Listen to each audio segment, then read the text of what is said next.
War, it's something most of us think of as devastating, and rightfully so. But what if I told you that, for some countries, war has actually played a role in boosting their economies?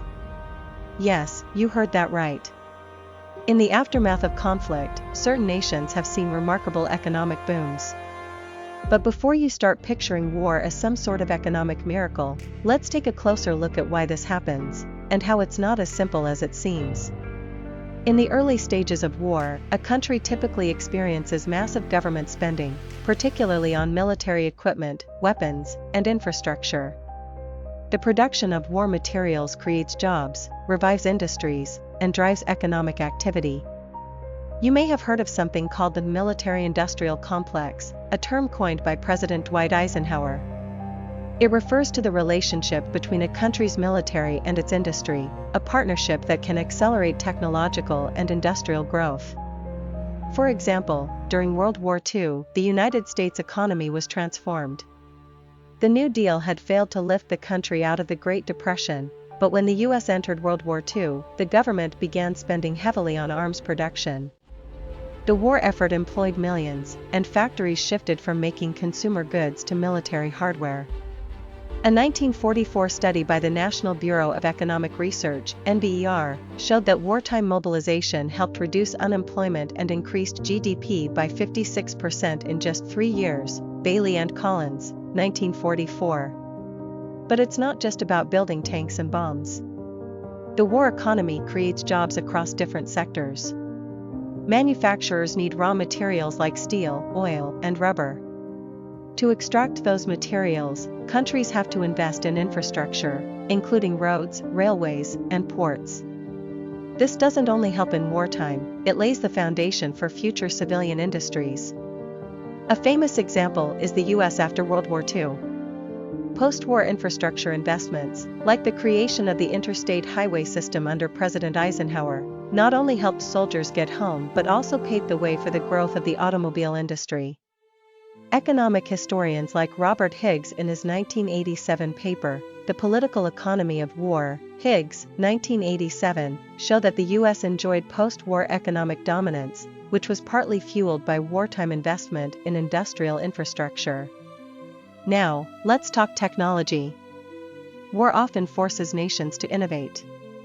When you're fighting a war, you need to solve problems fast, and that leads to the development of new technologies. These advances don't always stay on the battlefield. After World War II, for instance, many military technologies found their way into civilian applications. One major example is the computer. During World War II, the U.S. developed the ENIAC computer for military calculations. After the war, that same technology evolved into the personal computer. A paper from the Rand Corporation, 1952, showed how wartime innovations, especially in communications and computing, helped shape the post-war economy. In some cases, the countries that supply war materials to other nations also see a boost in exports. Take the U.S. again during World War II. Not only was the country involved in military production for itself, but it also became the arsenal of democracy, supplying weapons to its allies. Economists like Barry Eichengreen, 1992, in his book Golden Fetters argue that this helped maintain U.S. economic dominance well after the war. Not only did the U.S. benefit economically, but it also solidified its global position in the post-war world. But here's the catch. While wars can spur economic growth in the short term, the long-term effects aren't always so rosy.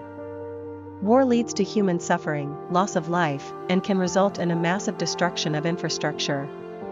Countries can be left with huge debt and have to rebuild from scratch. Germany after World War I is a prime example. Massive war reparations and economic instability led to the Weimar Republic's collapse and the rise of fascism. Even if countries like the U.S. saw a boost post-World War II, other nations that were devastated by war, such as Japan and the Soviet Union, took decades to recover. The heavy economic cost of rebuilding their economies shows just how fragile this war-driven growth can be. So, can war increase a nation's economy? It's a complicated answer. In an adequate country with the right infrastructure, war can lead to increased government spending, technological innovation, and industrial growth. But it comes at a steep price, one that can result in long-term debt, social upheaval, and loss of human capital. War, despite its potential to spur short-term economic growth, often leaves deep scars that last long after the fighting stops. It's not a strategy we should ever hope for, but it's a part of history that we can learn from. Thanks for watching. If you found this video thought-provoking, don't forget to like, subscribe, and share it with others. Drop your thoughts in the comments below,